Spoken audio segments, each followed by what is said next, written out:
So let's say reflector really quiet. Reflector. Okay, now let's say it really loud. Reflector. Now let's say it really slow. Reflector.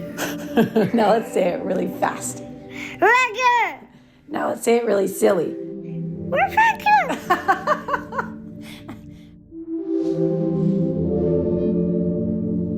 I'm Andy Mills, and you're listening to Reflector. I know that things have been a bit quiet over here lately, and I just wanted to start off today by thanking all of you who listened in 2024, and especially to those of you who support us. While our publishing schedule is going to remain somewhat unpredictable for the next few weeks, we are right now working on a number of new projects coming in 2025, and we're really looking forward to telling you all about them soon. But for today, it is a proud privilege to be a citizen of the great republic, to hear its song sung, to realize that we are the descendants of 40 million people who left other countries to come here to the United States to build a new life, to make a new opportunity for themselves and their children.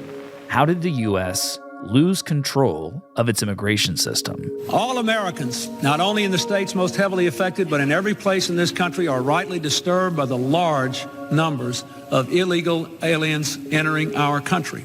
How did it get to the point where even enforcing some of the most basic immigration laws on the books has become scandalous? Okay.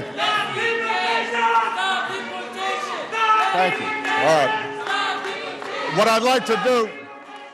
No, don't worry about it. And what are the trade-offs that we face now as America has elected a president who has promised to restore order and bring mass deportations?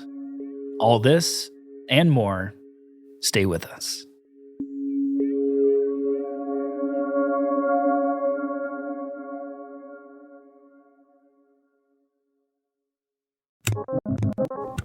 Hello, this is Matt with Reflector, and this episode is sponsored by Ground News. Ground News is one of the most helpful tools that I use every day to avoid the echo chambers and media bias online. One of my favorite ways they do this is by providing a service they call blind spots, where they show you a story that's disproportionately covered in the media by only one side of the political spectrum. For example, a recent story that was a blind spot on the left was about an Economist YouGov poll that revealed that most Americans think that Kamala Harris is insincere. Vice President Harris, when it comes to the economy, do you believe Americans are better off than they were 4 years ago? So I was raised as a middle-class kid, and I am actually the only person on this stage who has a plan that is about lifting up the middle class and working people of America. And that she tells the public what they want to hear instead of what she really believes, while her opponent, Donald Trump, is viewed as more genuine. A recent blind spot on the right was another poll that showed that a majority of Republicans surveyed said that they were more likely to trust Donald Trump's claims about the outcome of the 2024 election than they would the government's certification process. Will you accept the results of the election, regardless of who wins? Yes or no, please. If it's a fair and legal and good election, absolutely. The radical left Democrats rigged the presidential election in 2020, and we're not going to allow them to rig the presidential election in 2024. On top of showing blind spots, they also showcase competing headlines on the same news item. They collect local reporting on the city or town that you live in, and they rate news stories and outlets on their level of bias. To go check them out, use the link ground.news/reflector, and you'll get 40% off their unlimited Vantage subscription. This is a great way to support them and the work that they do because Ground News is a subscriber-supported platform. We appreciate what they're up to. We appreciate their support of this podcast, so go check them out. And make sure you use our link, ground.news/reflector, so they know we sent you. Chapter 1. From Ellis Island to Deport Them All. All right, David, thank you so much for being here and for being our guide through all this today. It's good to be with you. This is David Leonhardt, senior writer at the New York Times and author of Ours Was the Shining Future. For a large part of this country's history, the distinction between legal and illegal immigration just wasn't that big a deal, in large part because of how difficult it was to get to this country. And he says that a good place to start unpacking America's relationship to immigration is with the iconic image of the Statue of Liberty. And in fact, for much of our history, states, rather than the federal government, were in charge of borders and deciding whom to admit. And part of the reason that Ellis Island and the Statue of Liberty were such a big deal was that so many immigrants came to New York. And just to set the romantic scene, picture it's the late 19th century. And thanks to this new technology called the steamship, a sea voyage from Europe that used to take up to 45 days can now be completed in less than a week. And so immigrants who could afford a ticket from all over the world, from Ireland, from Germany, Poland, Eastern Europe, from Russia, Italy, and beyond, came to New York Harbor's famous Ellis Island, where they were welcomed to come and chase after their American dream.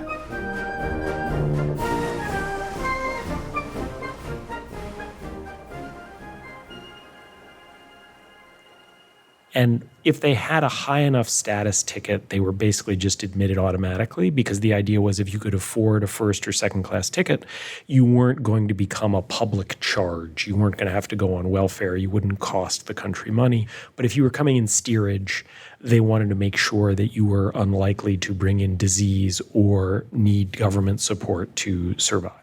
David says that basically, if you were sitting in first class, it was welcome to the U.S., and if not, it was please stand in this line for some questioning. And so these are the stories many of us have heard of people going through these inspection lines and hoping they'll be let in. Right. And this has become a part of American folklore, essentially, because many millions of people were let in through Ellis Island and through other ports. And it's still a practice today of many Americans to go try and trace their ancestry back to some of the names that are in these logbooks. Yes. Over time, though, immigration is high enough that it leads to a backlash. That's almost always the case in every country in the world, that when immigration gets high enough, people say, wait a second, we need to control our borders. And David, what's our best understanding of the forces that are behind that backlash? Because as I understand it, some of it was, your good old-fashioned racism or nativism, but that there also were a lot of economic factors at play, and that some of the loudest and most passionate voices demanding less immigration were coming from labor unions and what was at the time called wage workers. Yes. One way that I try to think about this issue is to separate out the who and the how many of immigration. And those really are two different questions. That, of course, the political reaction to immigration tends to involve both. So the who is the nativism. The who is we don't want these people who don't look like us. Which back then would have been, the Irish, the Slavs, the Italian, Jews in some cases? Exactly. Southern European Catholics, Slavs, Jews, and Asians. That's what it was overwhelmingly focused on. But the how many question is different and is not a question of nativism. It's a question that every country must answer. And what you get in the 19-teens and 20s is a real mix of nativism. You have a lot of anti-Semitism, a lot of anti-Catholic sentiment. You also have more legitimate questions about, wait a second, just how many people do we want to admit to our country for exactly the reason you said, which is it does mean that there's more labor competition for workers who are already in this country, including recent immigrants. And it's not just about wages. It's also about the fact that it puts strains on public schools. It puts strains on healthcare systems. It puts strains on housing markets. It basically puts strains on any resources that a city and a community has when there are huge numbers of new people coming in. David says that the tensions between new migrants and the American working class got increasingly tense. Factory owners were regularly using migrants as strikebreakers. Presidents like Grover Cleveland and Teddy Roosevelt had to send in federal troops to quell violence and unrest. Cities were so overcrowded that outbreaks of typhoid and cholera ended up killing thousands of people. Many American cities began to see a sharp rise in crime, and eventually, Congress stepped in. And so first with the Chinese Exclusion Act in the late 19th century, and then with a 1924 law that really cracks down on immigration, both the amount of immigration that can come in and restricts it almost exclusively to people from Northern and Western Europe. And these tighter, more restrictionist immigration laws, they remained in effect for decades until the flames kindled on the 4th of July, 1776, have spread over too much of the globe to be extinguished by the feeble energies of despotism. David says one man started to passionately and persuasively begin to advocate for a change. His name's John F. Kennedy. It is a proud privilege to be a citizen of the great republic, to hear its song sung, to realize that we are the descendants of 40 million people who left other countries to come here to the United States to build a new life, to make a new opportunity for themselves and their children. And he starts in the House, and then he moves to the Senate, and he realizes that actually arguing for a repeal of the 1924 immigration restrictions may be popular with some of his constituents in Massachusetts, constituents from Greece or from Ireland who might want their own family members to be able to come over. And he begins arguing for changes to our immigration law, and he writes a book called A Nation of Immigrants, and it really introduces this phrase into the popular vernacular. I think it is not a burden, but a privilege to make this really, as it was for them, a new world for us, and indeed for all those who look to us. Thank you. Kennedy, of course, is elected president in 1960. And this is also the era of the civil rights movement in the United States. And at the same time that people are pushing for the repeal of separate bathrooms and water fountains for white and black citizens, people say, wait a second, our immigration law is also based on race. Mm-hmm. It says we're basically only going to admit people from a few countries in Western and Northern Europe. And that isn't fair. JFK's immigration bill doesn't really go anywhere, but after he's assassinated in 1963 and his successor, Lyndon Johnson, picks up his agenda, it becomes part of LBJ's great legislative push. Our beautiful America was built by a nation of strangers, joining and blending in one mighty and irresistible tide. And this is where this question again comes up of the who and the how many. And the people pushing for the law, including LBJ, including a lot of top Republicans in Congress, including JFK's two younger brothers, Robert Kennedy and Teddy Kennedy, who at this point are in the Senate, what they say is, we are changing the who. We are getting rid of this system that privileges Northern and Western Europe. The days of unlimited immigration are past. But those who do come will come because of what they are and not because of the land from which they sprung. But we promise you we're not changing the how many. Mm-hmm. They promise that their 1965 law isn't going to lead to a huge surge of immigration. And they set a quota of how many people can get into the country each year. And this is absolutely central to the selling of the bill, completely central. Some of the critics say, no, this might lead to more immigrants coming in. And Teddy Kennedy says it is irresponsible of you to even suggest that it's going to lead to a big increase in immigration. This bill that we will sign today is not a revolutionary bill. It does not affect the lives of millions. It will not reshape the structure of our daily lives or really add importantly to either our wealth or our power. But David, how quickly does this law lead to changes not only in the who is coming, but also in the how many? Very quickly. The central reason that it not only changes the who, but also changes the how many is a loophole in which many relatives of people who are already in this country don't count toward this annual quota. The loophole in this 1965 law was something called the Family Reunification Policy, which essentially meant that if you immigrated legally into the United States and you became a permanent resident, you could then petition to have your family come and join you. The idea was that this would prevent the breaking up of families and help to promote the sanctity and the importance of the American family.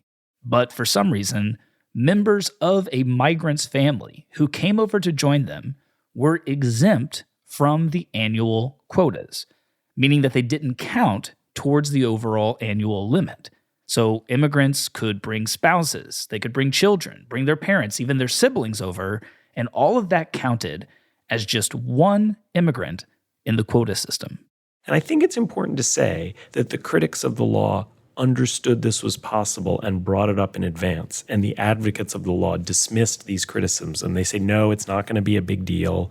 This isn't going to lead to a huge surge of relatives coming in.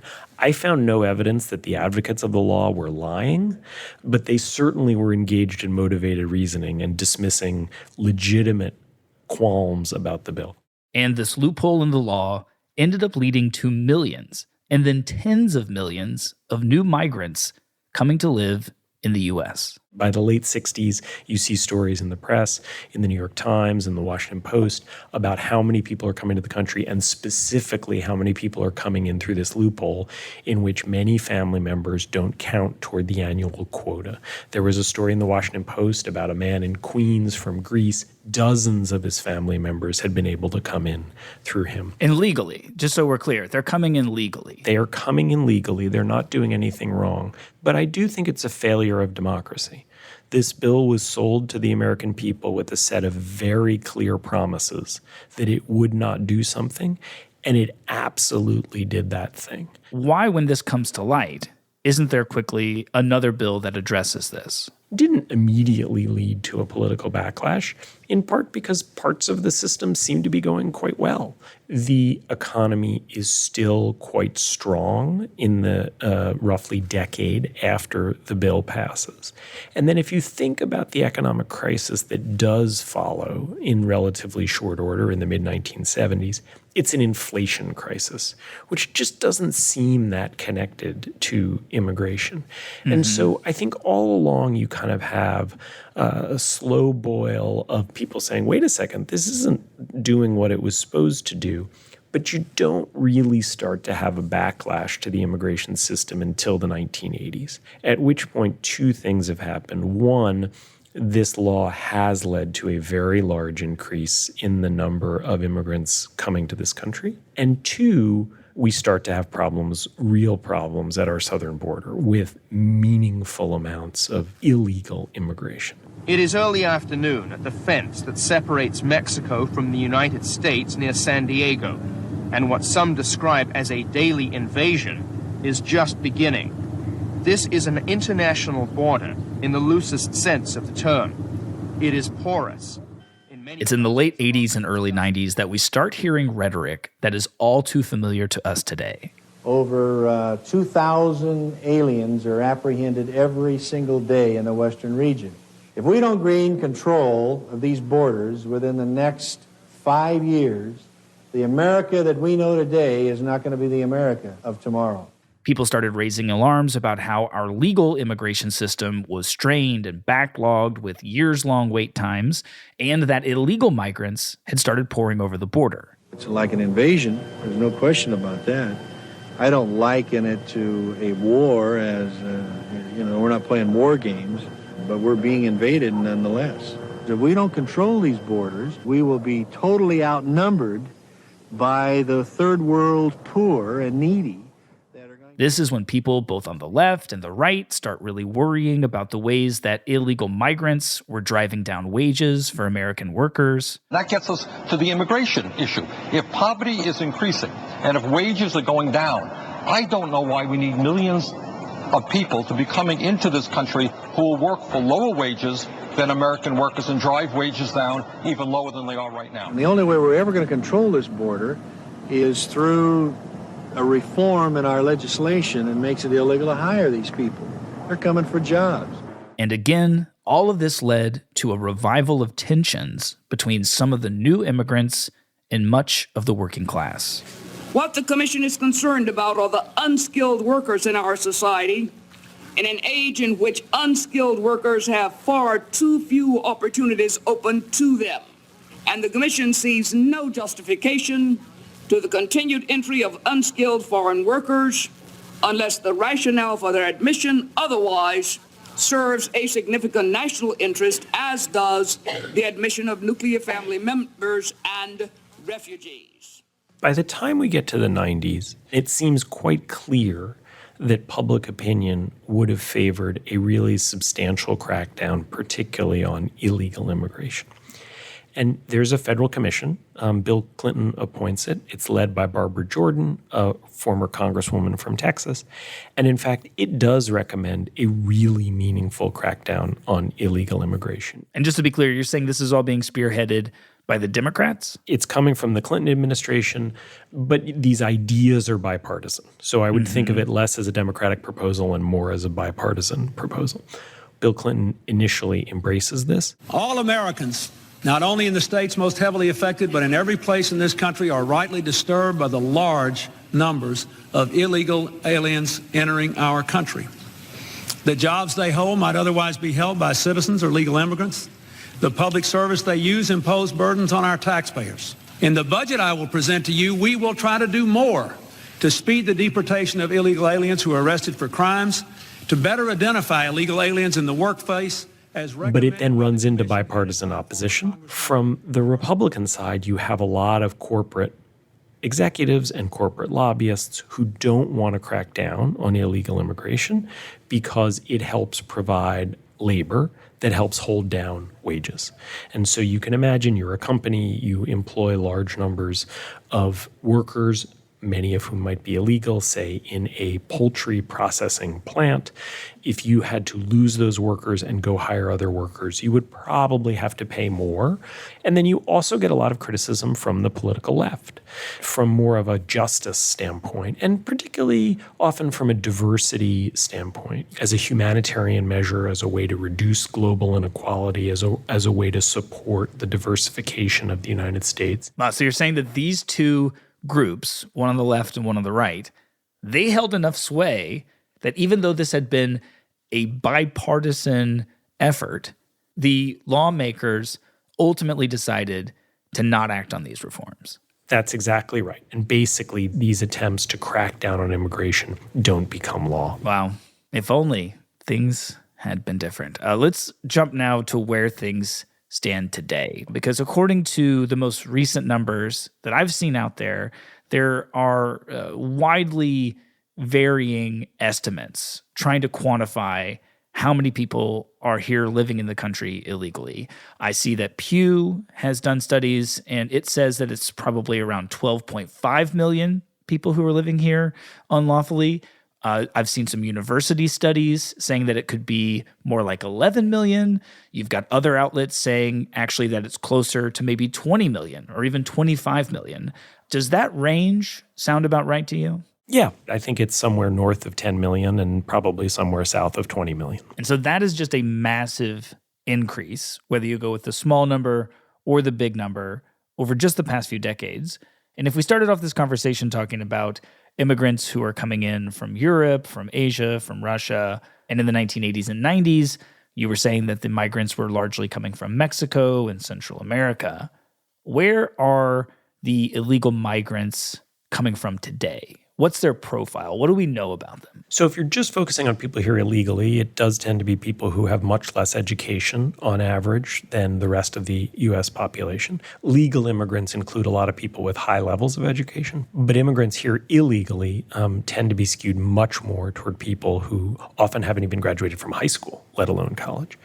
Historically, they were coming overwhelmingly from Latin America, but increasingly they're coming from other countries as well. Where are you from? Bangladesh. Bangladesh, okay. Africa, Cameroon. India. India? What, you too? Yeah. People will sometimes fly to Latin America. Did you fly into Mexico and then walk the rest? Walk. And then come up through the southern border. Or in some cases, they'll fly to Canada and they'll come down through the northern border. Nepal. And I think another thing that helps explain how we've ended up where we've ended up here is that there has been an enormous surge in illegal immigration under President Biden.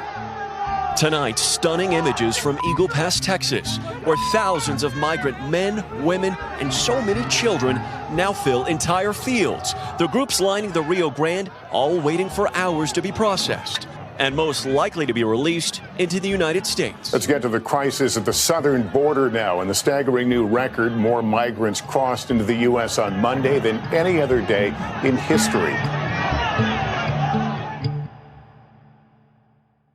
And David, how do you make sense of why Joe Biden, this moderate Democrat, is acting so differently today than how Bill Clinton acted in the 1990s? So Donald Trump runs for office in 2016 with this incredibly anti-immigration platform, and Democrats respond to this by running in the opposite direction. And Democrats do this a lot with Trump, right? When Trump said schools need to reopen during COVID, Democrats said schools need to remain closed. Mm-hmm. And that's what very much happens on immigration. Historically, the Democratic Party had really taken a middle ground. Barack Obama, in his own 2008 speech, when he's first nominated for president, both criticizes family separations and criticizes, and he uses this phrase, illegal workers, who he says undercut American wages. Obama is very comfortable with the idea of deporting people who are here illegally and commit crimes. And after Obama, the Democratic Party becomes less and less comfortable with the idea of enforcing immigration law. It becomes less comfortable with border security. It becomes less comfortable with deportations, to the point that the 2020 Democratic platform on immigration says almost nothing about border security. It's all about making it easier for people to come into the country. It's even, although it doesn't put it this way, about making it easier for people to come into the country illegally. It's all about taking away some of these enforcement mechanisms. Immigration makes America stronger, not weaker. And let's be clear, there is no emergency down at the border. A political stunt to try to create more hatred and division in this country, and we're not buying it. Let me just be very clear. We're not going to treat people who are undocumented and cross the border as criminals. And Biden takes office and loosens a whole bunch of immigration law, makes it easier to get something called parole, so some of that is even legal. People see this, and immigration absolutely surges over the last 3 years. It's incredibly unpopular. The Biden administration starts, frankly, in a form of denial about it, saying it's not about our policies, it's about stuff going on in the rest of the world. And finally, in 2024, they really crack down on immigration. And sure enough, immigration plummets, which indicates that it was in significant part about their policies. But at that point, Americans are so fed up that it's a huge weakness for both Biden and Kamala Harris. And it becomes absolutely central to Donald Trump's 2024 campaign. If Kamala is reelected, your town and every town just like it all across Wisconsin and all across our country, the heartland, the coast, it doesn't matter, will be transformed into a third world hellhole. That's what's going to happen, 100%. They've really destroyed our country, and we can fix it. After the break, we sit down with the head of ICE under the deporter-in-chief, no, not Donald Trump, but Barack Obama. Stay with us.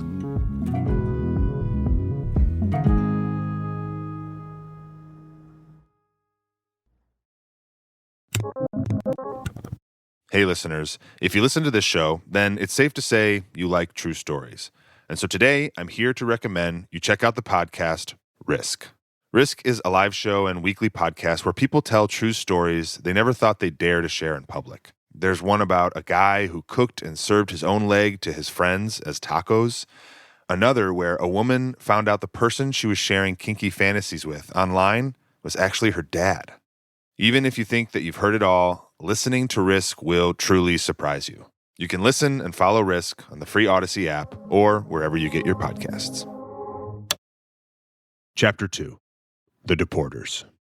All right, thank you so much for doing this. Will you start off by introducing yourself? Sure. John Sandwig. I'm an attorney at the law firm Nixon Peabody and formerly was at the Department of Homeland Security, where I served in a variety of jobs, but including the acting general counsel of the department and the acting director of U.S. Immigration and Customs Enforcement, or ICE.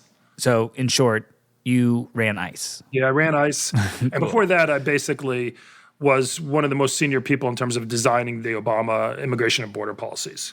Well, I'm really excited to talk to you today because I have wondered for many years, and I've heard a lot of people speculate about why it is that the Obama administration ended up deporting so many people who were in the country illegally, more than Bush, more than President Trump. And I just wonder, what was your and Barack Obama and the whole administration's philosophy or strategy around increasing the numbers of deportations? Was it just as simple as wanting to be more rigorous than his predecessors? Was there some political chess move going on here? What was the thinking? I think that's a common misnomer out there, that there was this kind of effort by the Obama administration to ramp up deportations or more vigorously enforce the law. You have to understand two things, Andy, that the number of deportations is a byproduct really of two major factors. One is the number of resources the federal government spends on immigration. So the number of ICE officers, but also the number of immigration judges plays a critical factor.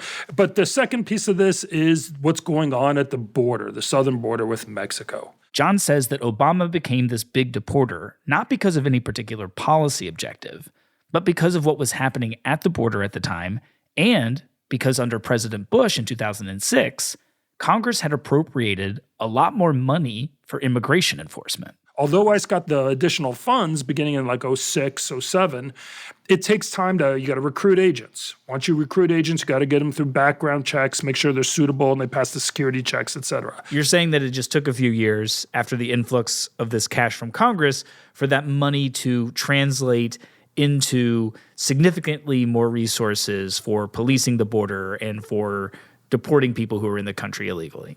Yes. So when the Obama administration starts, there were substantial investments made at ICE, substantial expansion of the agency. So you all of a sudden had this sudden increase, a much bigger ICE than you had during the Bush years. Interesting. So you're saying that beyond some kind of big plan, one of the reasons that there was a big bump in deportations under Obama was simply that he had more ICE agents and more resources for immigration enforcement, and therefore there were more deportations, and that was a big part of it. But yeah, and the dynamics at the border lent themselves to enhanced deportation numbers. Gotcha. And so there was this widespread perception that President Obama, had this grand strategy of driving up deportations in order to pave the way for immigration reform, right? Like this was the belief, like, if we increase removals, it'll give us credibility with the right, and that'll pave the way for our legalization program. I will just tell you, Andy, that is simply not true. I mean, there was no such policy. John told me that in his experience, the specific policy goals of a particular president often have a lot less to do with how many people get deported than people think. If you look at the Trump administration, where you have 100%, that is the stated goal of the first Trump administration, to deport as many people as possible, right? That was their goal. Mm-hmm. And the numbers pale in comparison to Obama. And you say, well, why? Well, that just demonstrates, if you ask me, that there's no political one. It's not like we could say to the agents, okay, guys, Bush had you sitting on your butts doing the crossword puzzle before you arrest anyone. Now get out there and really arrest people. That's not how it works. I mean, if that is how it worked, I think we would have seen massive increases in arrests and deportations under Trump. We don't. We see, in fact, a drop of that. And why? Well, that's because the dynamics at the border changed. Well, I definitely want to get into the ways that those dynamics have changed. But before we do that, could you just break down for me the basics of how deportation works? Like, step by step, how do you catch someone who's here unlawfully? What happens to them? Do they go to jail? Are they charged with a crime? Do they get a trial? Can you just walk me through the steps? So you're going to regret asking, because immigration is so insanely complex, Andy. No, I appreciate the warning. So there are different types of deportations and different types of removals. It is largely dependent upon how you entered the United States and your criminal history. John says that there are basically three buckets that you could put deportations in. And the first one would be at our nation's primarily airports, but also our land ports. The least complicated deportations occur when somebody flies in or maybe gets the bus into an American port, and they do not have a legal right to enter the country. Those people are then told either to walk back into Mexico if they cross the border, or drive back into Mexico in their car, or if they flew in, they could be put back on the plane that they came from. And tens of thousands of people are deported that way, forcibly removed from the United States by U.S. Customs officers at our nation's land and airports. The second bucket, John says, is much more common and actually much more complicated, and that is people who get arrested and then convicted of non-immigration related crimes, especially serious crimes, and in the process of the justice system, it's discovered that they are here illegally. They come to ICE's attention that way. When they're done with their prison sentence or whatever punishment they get in the criminal justice system, ICE takes them into custody. In cases like this, ICE places the migrant into a detainment center until the Department of Homeland Security can arrange a lawful departure trip for them out of the country. How does ICE do that? A lot of it just depends on the country of origin. Obviously, if they're Mexico or Canadian, you have the ability to drive them across the border. And most likely that's exactly what ICE will do, is drive them across the border and release them on the other side of the border. But most migrants that ICE is deporting, as you know, come from countries not contiguous to the United States. So how does ICE do that? ICE does it through a combination of ways. Charter flights. So especially when you're looking at Central America, where there's a really high numbers of people being removed, ICE will fly charter flights almost daily to El Salvador and Honduras and Guatemala. So ICE will commission a charter aircraft company to fly 737 full of migrants back to those countries as fast and as quickly as those countries will take them back. Other countries are more difficult. If the individual has been convicted of a serious public safety offense, they might be escorted by an ICE officer who actually flies that individual back to India or Germany or anywhere, wherever that country is. Right. You're saying that if it's a serious criminal, you can't just buy them a flight and send them on their way. You're also going to want to pay someone to essentially escort them back to their home country. Yes. Now, the other challenge, of course, Andy, very quickly, is the U.S. government cannot forcibly send anyone back to their home country unless that home country says we will take them back. Wait, what do you mean? Like we have to keep them in our country if their home country won't take them back? Yeah. They're sovereign nations, and the United States just cannot say to Iran, we're flying a plane in with a bunch of Iranians who are convicted of serious crimes. Iran has to consent before the United States can encroach on their sovereign territory. So what happens in a case that a country says we won't accept these people back? Where do they go then? Yeah, this is a famous case that really drives the Trump world crazy, but has a strange name, but called Zavidas. You'll hear a lot about that. That basically the U.S. Supreme Court said, hey, you can't detain someone indefinitely on immigration. You have to only detain them as a tool towards deporting them. And so they created a de facto rule that basically if after 6 months there's no likelihood of deporting them, you've got the order in place, but now Iran won't take that person back, you have to release them. Well, so you're saying that even if they're in the country illegally, and even if they've committed a crime, sometimes a very serious crime, if their home country says, no, thank you, we don't want that criminal back, we just let them go. Yeah. As you can imagine, the countries the U.S. doesn't get along great with, your Cubas, your Irans, your Russias, your Chinas, they're really actually quite reluctant. I bet. And especially what happens is, Andy, you get someone who gets convicted of a crime, let's just say armed robbery. They do a state prison time. They do 10 years in prison on the conviction.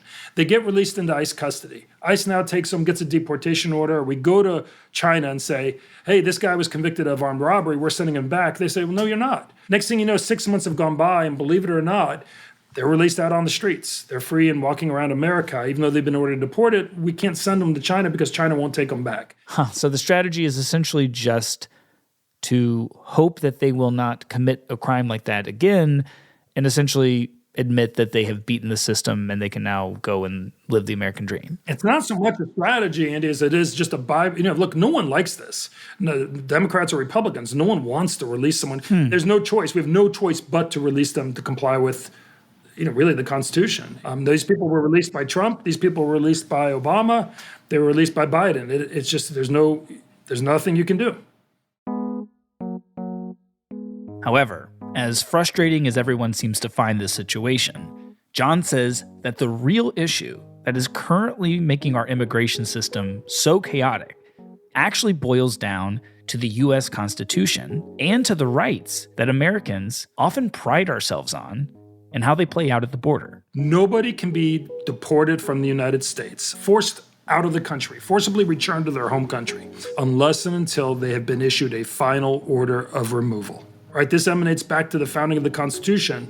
Everybody is afforded the right to stand before a judge. The general rule is that you cannot be deported until you get a full and fair hearing. And that right extends to people even if they're non-citizens, even if they've unlawfully come into the country. If you can get yourself into our borders, you are protected by the same Constitution that an American citizen is. That's right.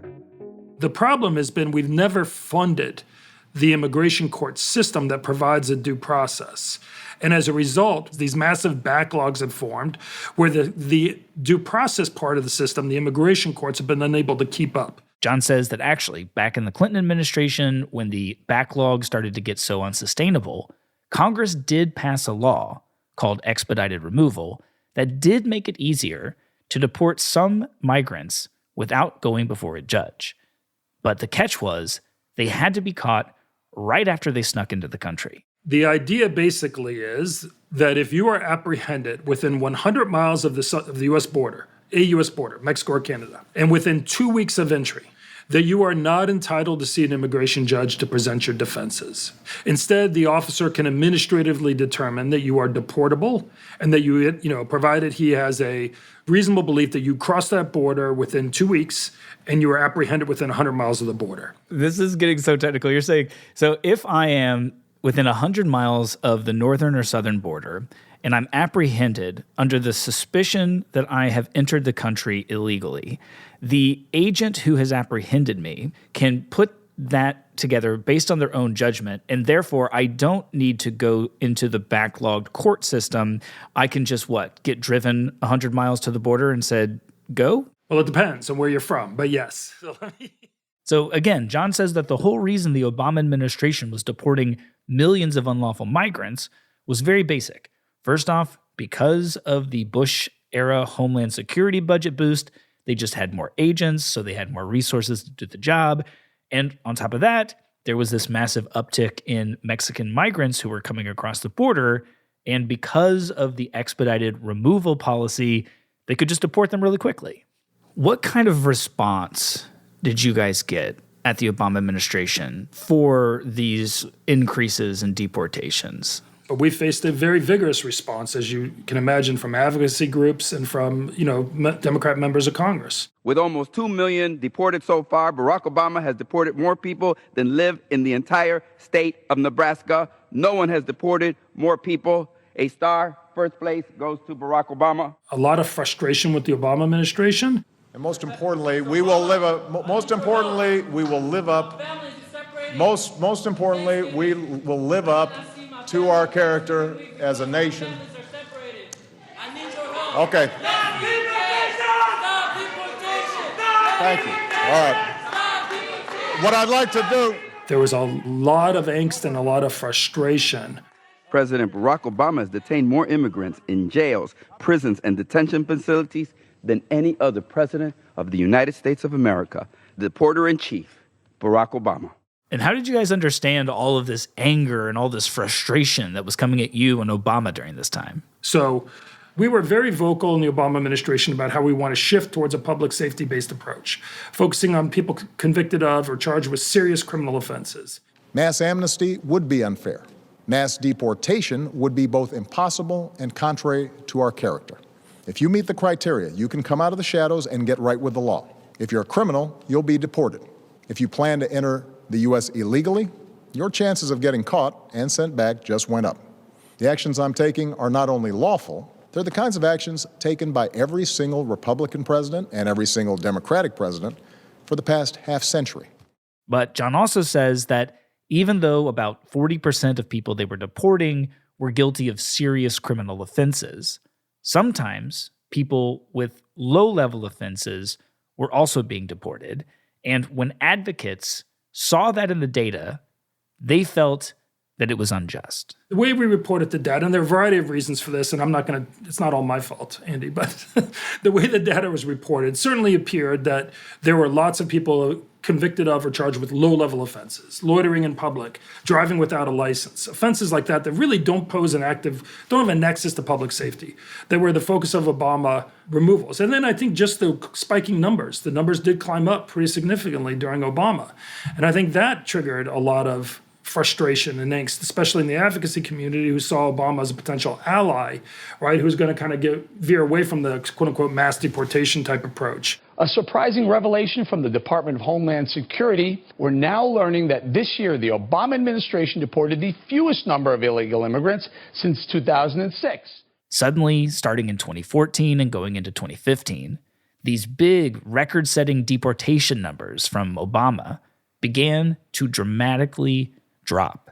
And while some people accused Obama of pulling back after getting criticism, John says that this had nothing to do with a change in the Obama administration thinking around the border, and everything to do with a change in the tactics that the cartels and the human traffickers who were smuggling people into the country were using. He says that for years, their tactic had been to sneak people into America through these barren and often dangerous parts of the southern border in attempts to avoid border agents. But the smugglers realized that you didn't necessarily need to do this anymore. That instead, if you made an asylum claim, that meant you had to see the immigration judge, and you ran right into those backlogs. And Andy, you started seeing a massive increase in the number of asylum claims beginning in 2014, spiking all the way until really this year when Biden rolled out his new rule.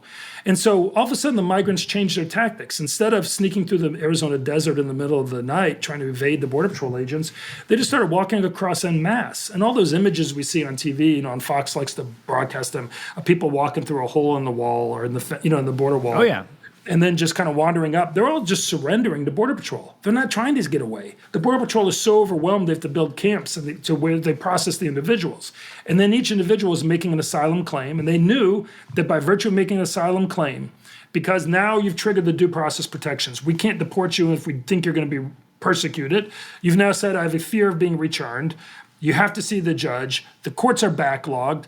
ICE doesn't have anywhere enough detention beds to house these people. The only thing the Biden administration could do, and frankly the Trump administration too, is say, okay, here's your court date. You must appear in court on this date. Sign here that you promise to appear. Go do your thing. Go wherever you want. Go wherever you want. We'll see you in a year.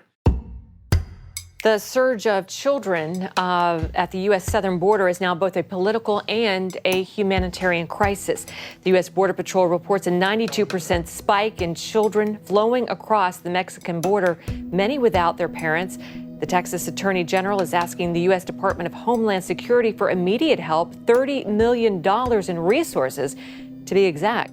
The American public eventually started to notice that something at the border was changing around the time that a large number of unaccompanied minors started showing up at the U.S. border with Mexico. More than 50,000 children without parents have been stopped by U.S. agents in the past 9 months.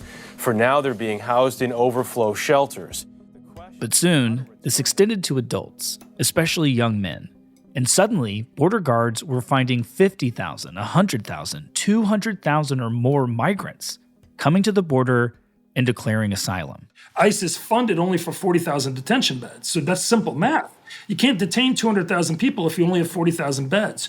So you screen them, you run them through biographic checks, you pick the ones that have criminal histories, or we have some intelligence that suggests they're a gang member, whatever it is. You say, okay, we'll detain you because you look like a public safety threat. The rest of them we have to release. We have no other choice. Go to the court, you'll have your hearing, and ostensibly will deport you if you lose your asylum case. But those courts, Andy, were so overwhelmed, and Congress so utterly failed to fund the courts that hearing wasn't for 3, 4, 5 years. All right, so this is a kind of brilliant strategy because as long as you claim asylum, at this point you're pretty much guaranteed 3, 4, 5, maybe even more years of living in the U.S. without having to worry about getting deported. Yes. And that made it easier for smugglers to recruit people now in El Salvador. They're like, your neighbor went, he's been sending money home, he's been working in the U.S. for the last 3 years. He still doesn't even have a hearing. You're guaranteed 5 years at least. Come on up to the United States. And it fed on itself. And adding to the incentive for people to immigrate this way, the Biden administration put out a new policy that said if you do not get the chance to get in front of an immigration judge within the first 180 days of being in the U.S., you can officially have a work permit and can legally get a job. So this population of migrants, there's 3 or 4 million probably who came across the border and made an asylum claim. Actually, most of them have work authorization. They're legally able to work in the U.S. John, I'm curious what you make of Donald Trump's stated plan to, as he says it, bring order to the chaos at the border, enforce our immigration laws, deport millions of people. I imagine that you did not vote for him. I'm assuming you don't agree with a lot of his rhetoric, but it does sound like you do sympathize with his critique of the current system and the way it's being exploited. So what do you think he can do? What do you think he should do? Especially because these robust due process laws that you were talking about, they're going to remain in place no matter what he does, right? There's obvious things he's going to have to do. He's going to have to hire more ICE agents. He's going to have to figure out a way to build a lot more detention beds.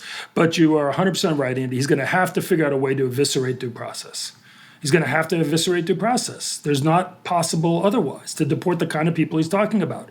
He's either going to have to quadruple or increase the size of those immigration courts times 10. I strongly suspect he's not going to do that. Or he's going to have to figure out a way to just say you don't have access to those courts anymore. John says that unless President Trump can find some way around the Fifth Amendment or can change our asylum policy claims, he's not going to be able to stop or even deport the millions and millions of people who have recently entered the country, leaving him really with only one other option for these mass deportations that he's promising, which on the one hand would be a lot easier, and on the other hand would be a lot more controversial. The only way to deport massive numbers of people is to go after populations where you don't have to go to see the immigration judge. For President Trump to actually enact the mass deportations as he's described them, John says that he is going to have to deport people who have already been identified and judged to be in the country unlawfully. And yes, some of those will be serious criminals, but a lot of them will be people who just committed minor crimes, like jumping a turnstile or working with a fake ID. And some of them are just immigrants who lost their appeal in an immigration court, people who were told to leave but didn't leave.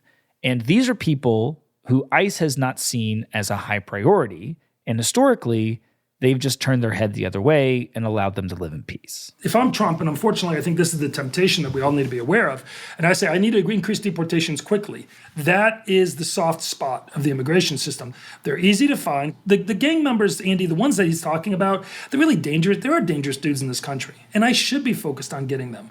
But they know they're wanted. They know they're being looked for. They don't live in the same house for 10 years, register their utilities under their same name in that poor apartment building. They bounce around and they hide and they mask their identity. People have been deported who committed serious crimes and snuck back in. That's not that population. You don't mass deport them. You do surgically and tactically deport them. But the population of people who, for very sympathetic reasons, they don't have the right to be in this country, but we haven't really gone after them because the humanitarian circumstances are pretty extreme. That population is the low-hanging fruit. That's who you grab, because you can deport them quickly, they don't have to go back to court, and they're easy to get. And they are guilty of being in the country unlawfully, and so... They're guilty of being in the country unlawfully. So the theory is that he wouldn't have to change the law to deport those people. He wouldn't have to change the law to deport them. They've already gone through they've had their day in court, they lost, they don't have a legal right to be here, but also there are sympathetic factors that suggest maybe we shouldn't prioritize them above people who are committing crimes. No one doubts that Donald Trump is going to ramp up deportations. Again, reporter David Leonhardt. The question is just how far is he going to go? Is he going to try to really just go after, for starters, people who are both here illegally and have some kind of criminal record who can be easily found by law enforcement? Or is he going to expand it much beyond that and really go after millions of people, including people who did break the law by entering the country, but haven't broken the law since they've been in the country? Well, David, I apologize if this question sounds a bit too naive, but is it an odd thing that President Trump attempting to enforce our immigration laws is seen as controversial? And I ask that in part because I've traveled a lot in my life. I've worked in a lot of other countries. And whether I was working in Europe or like this summer I did a job in Australia, they're always very strict about their immigration laws. And I had to fill out a ton of paperwork. I had to show them my return flight before I was even allowed to enter the country and to do my job. And I'm pretty sure that if I had skipped my flight home and kept living in Australia beyond my visa, that they would probably find me and tell me to get out of there, even if I somehow managed to stay for 4, 5, 6, 7, maybe 10 years. So doesn't Trump, by the laws that we already have on the books, have a good legal argument for the authority to do these deportations that he's promised? He would have a lot of legal authority to deport people. The questions in many ways are more logistical, which is how he goes about finding people. And look, you're right. It also reminds me of the whole debate around voter ID. In a lot of democracies, you have to present ID to vote. It's not particularly controversial, including in countries that we think of as significantly more left-wing than the United States. But we have a little bit more of a libertarian culture in this country, and we don't carry around national ID cards the way they do in lots of countries. And we don't have to present ID to vote. We give our name and they check where we live. And in partly for that reason, and partly because we have admitted so many people, there isn't this tradition of the kind of government crackdowns on people living here illegally that there are in Australia and much of Europe. And so I think because of that history that we have here, the idea of deporting people who entered the country illegally is substantially more controversial than it would be elsewhere. And I think there's really an important human point to make here. It's true that the people we're talking about entered the country illegally, and so that's the argument for deporting them. It's also true that as a society, in many cases, they've been living here for years. In some cases, they've had children who are citizens, or they have children who came here as very young kids, the dreamers, who are not, but really haven't known any other country in the world. And the idea of taking someone who has lived here 15 years and sending them back to a country where they came from, even though they've built a life here and might be living here quite legally and productively, I think that's a really difficult moral question. It can have a very high human cost to deport someone who's been living here for a long time and thriving in our society. And I think the questions are quite different than they are for someone who entered this country 3 months ago illegally. Whether you're in favor of deporting both those people or neither of those people, I think it's important to recognize that the moral questions are not identical. I think there's a lot of Americans who would wholeheartedly agree with what you're saying. I think that there is just something emotionally different about a unlawful migrant who is a business owner and has poured their life into their business, or they're a homeowner, and the idea of arresting them, telling them to go pack their bag and it's time to go home now, is just emotionally different from deporting somebody who snuck in over the border last summer. But I also think that it's true that there is a growing number of Americans who are just so angry and they feel that it is unfair that so many people have come here and are living here illegally, and it doesn't really matter that they've gotten away with it up until now, that the time has come that we crack down on this system. And I think that that sentiment has coalesced in one way or another around these high-profile, really tragic stories that have come out in the past few years. And I especially think about the story of the murder of Laken Riley. Laken was a marathon runner studying nursing with dreams of one day working with children, her dad says. On Thursday, Riley was found dead near UGA's intramural field. She had been out for a run. Police have called her murder a, quote, crime of opportunity for the suspect, and that the two did not know each other. This was a case where a man named Jose Ibarra, back in 2022, illegally came into the country from Venezuela. 26-year-old Jose Ibarra of Venezuela is charged in the death of 22-year-old Laken Riley. According to U.S. Customs and Border Protection, Ibarra entered the country illegally 2 years ago near El Paso, Texas. And he was initially arrested by federal authorities within just a few months of being here. But because the courts are backlogged and he hadn't committed any serious crime, he was released and allowed to travel to New York City. When he gets to New York City, he receives free food, free lodging. He was again arrested, this time for reckless endangerment of a minor. Records show a prior arrest in New York and a citation for shoplifting in Georgia, but he was never deported. And again, he was not deported.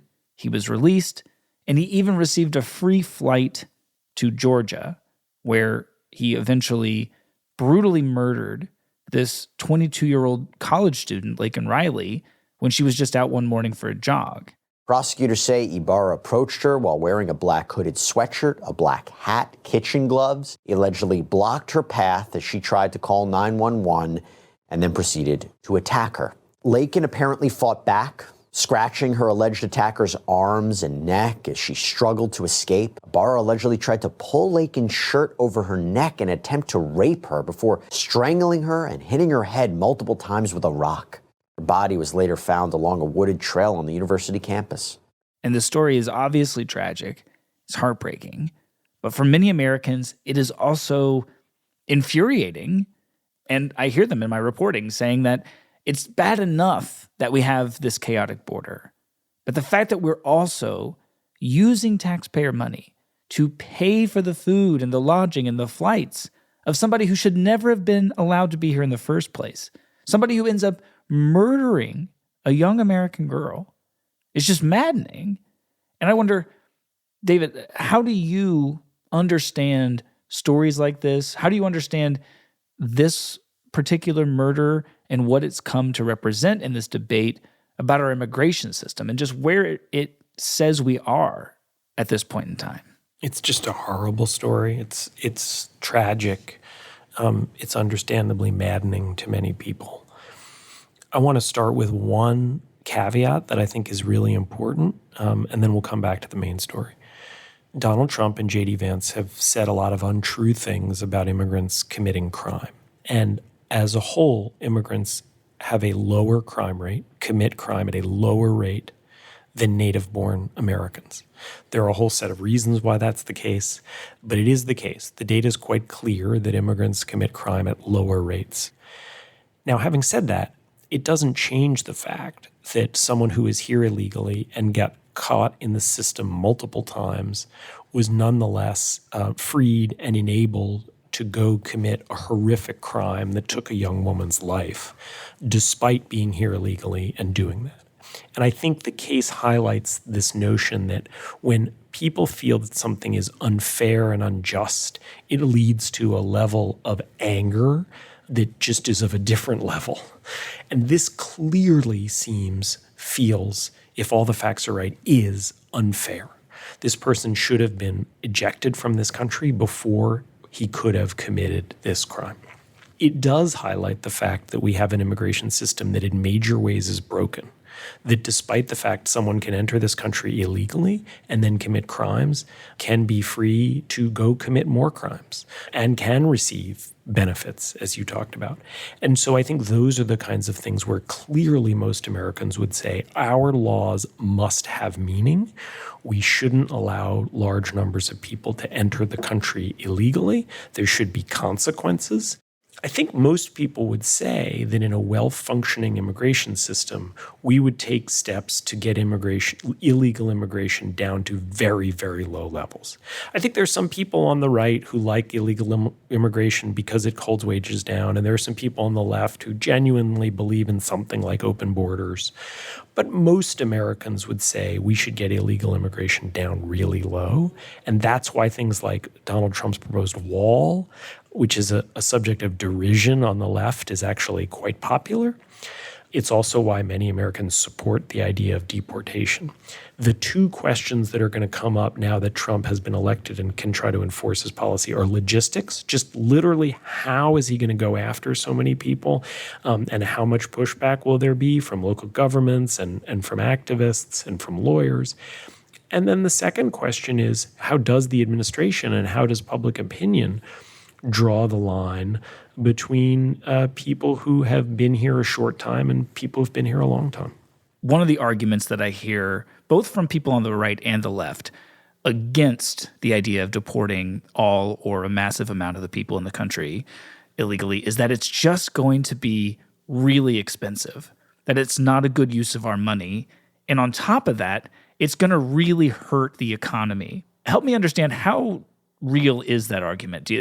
I know you've reported on the economy. You understand the economy much better than I do.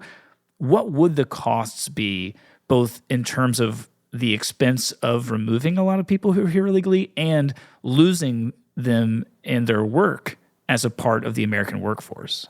I think whenever you hear someone making an argument about an economic free lunch, a win-win argument, saying something that only has benefits and no costs or only winners and no losers, you should be skeptical. Mm-hmm. And that is the argument that advocates for immigration tend to make about immigration. They argue that it has benefits and no costs. And I think the reality is that it has both big benefits and it has some really meaningful costs. And those benefits and costs don't fall equally on the entire population. So it is absolutely the case that if you are someone who doesn't compete with large amounts of, say, blue-collar labor in your job, and you buy lots of services in industries where immigrants work, that what a huge influx of people in the labor market is doing is it's holding down your costs of services, right? Think about construction or lawn care or child care. Whereas if you are a doctor or a Wall Street trader or maybe a journalist, you're not facing a lot of competition from immigrants coming into this country. But if you do work in construction, for example, there is both logic and economic evidence that suggests that the arrival of immigrants can and does put downward pressure on your wages. Mm-hmm. When you look at the studies of this, what they tend to say is the overall wage effect of immigration is small, but it's negative, and it's focused on people in the lower part of the income distribution. And so I completely understand why people in the lower part of the income distribution look at immigration and say, wait a second, these new arrivals are competing with me and they are helping to lower my wage. And so the notion that you often hear, particularly from both the political left and the pro-business right, that people are irrational to oppose immigration because it's just great for everyone, I think is just wrong on the merits. I think it has both costs and benefits. Right. And of course, one of the big issues in America right now is just the frustration with how unaffordable everything already is. And I think many people, in big cities especially, when it comes to things like childcare or the restaurant industry, a lot of them, including, I'll admit, a lot of my friends, will say, look, it's already so expensive. Can you imagine how much more expensive everything is going to be if we can't hire people who are here illegally to work under the table as, a nanny or as a dishwasher or a line cook? But of course, at the same time, because someone is willing to work for cheaper, you're directly lowering the wages of other already low-wage earners of the country, right? No, that's exactly right. And I think that's the thing to think about both the benefits and the costs. When someone says, wait a second, I'm worried that having fewer immigrants here will raise my cost of going out to dinner because the restaurant will have to pay a higher wage to its workers, that's probably correct. But then let's see that all the way through. The restaurant has to pay a higher wage to its workers. So the people who are now working in the restaurant business, who are competing with this larger labor pool, would effectively get a raise if your friend's worry is correct. What they are effectively saying is, I'm worried the meals I would go out to eat will be more expensive because the restaurant will have to raise the wages of the people who work there in order to attract them without this large pool of undocumented labor. And so even that example contains in it the upside and the downside. The downside is that restaurant meals will go up. The upside is that the worker at that restaurant is going to make a higher wage.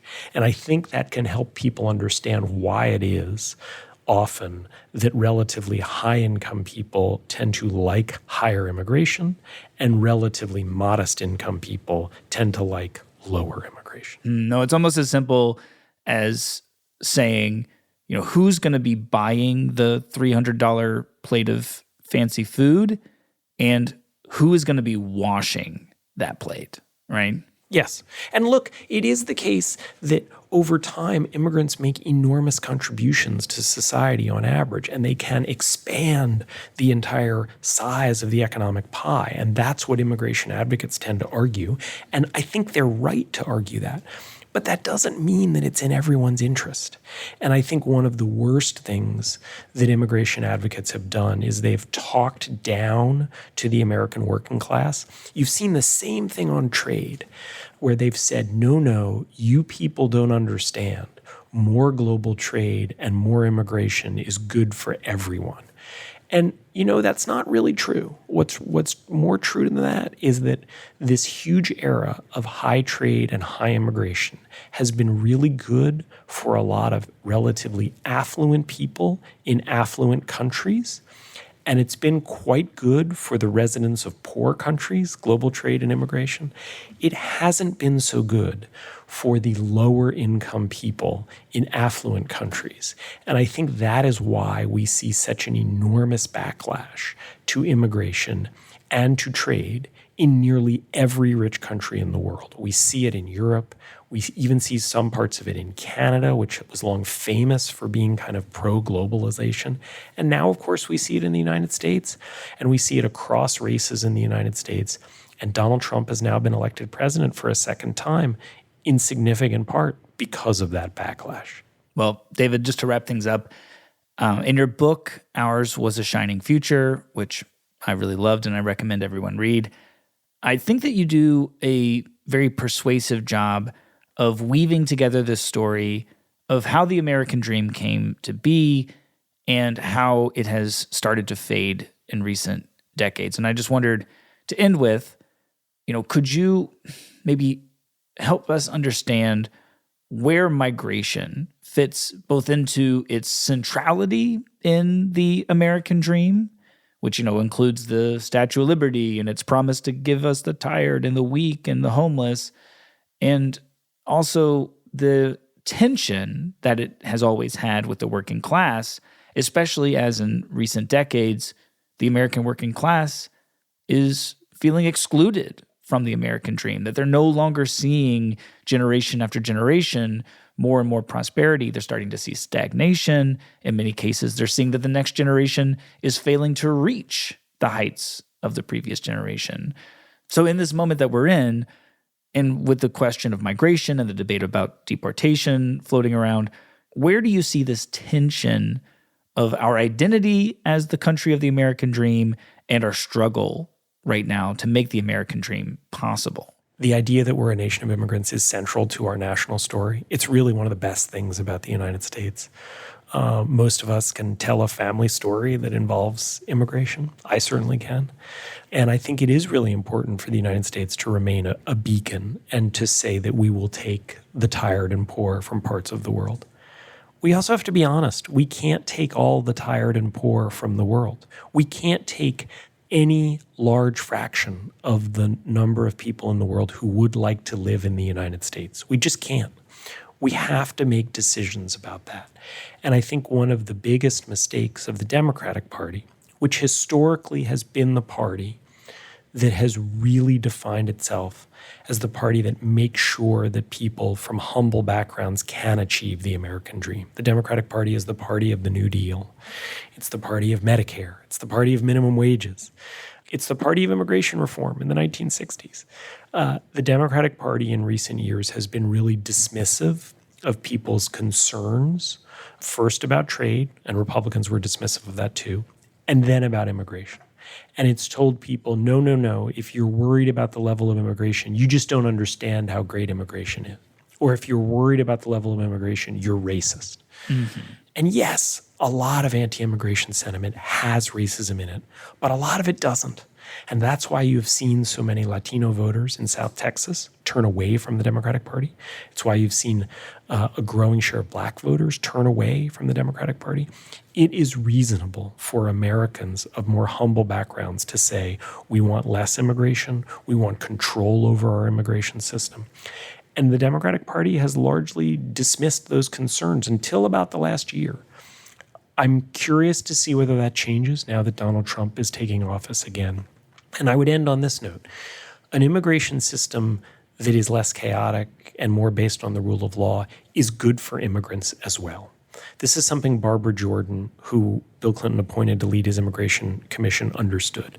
That if you end up being so pro-immigration that you lose public opinion, some of the main people it can hurt are immigrants, because it leads to a backlash against immigrants who are already in this country, and because it leads to a collapse of public support for the truly vital parts of our immigration system, like the asylum system that says if you are genuinely fleeing oppression, not just if you happen to live in a country that has problems, but if you're genuinely fleeing political oppression, we will open our doors to you.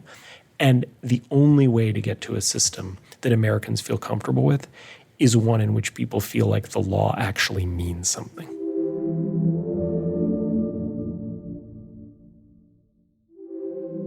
David, thank you so much. Congratulations on the book. I appreciate you sharing your time today. Thank you so much, Andy.